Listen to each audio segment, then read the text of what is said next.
deux choses. Il y a une crise de la représentation en tant que telle. Les élections de 2017, avec Emmanuel Macron, le deuxième tour était un deuxième tour non pas truqué, évidemment pas, mais faussé. Oui, un peu biaisé. C'est-à-dire que c'est un référendum anti-Le Pen. Mais un référendum anti-Le Pen ne légitime pas le programme macronien.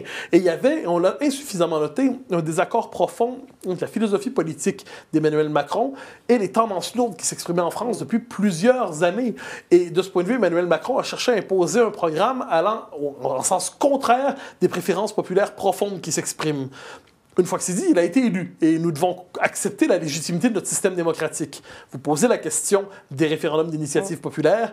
Je crois que dans nos pays, de plus en plus, ils seront appelés et désirés, ce qui ne veut pas dire qu'on va y passer. Pourquoi?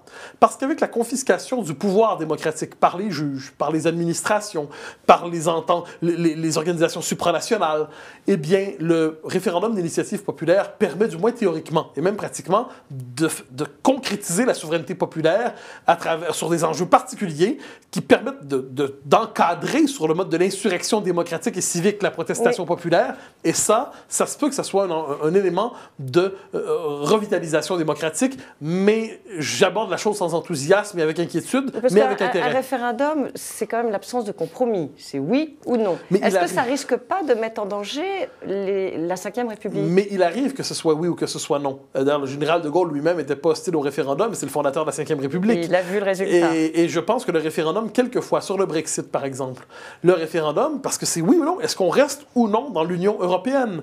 Lorsque les Québécois se sont posé la question en d'autres temps, est-ce que oui ou non on quitte le Canada? Mais oui ou non, on quitte la fédération. Donc le référendum a cette vertu de clarifier les enjeux et de ramener aux principes fondamentaux le débat politique.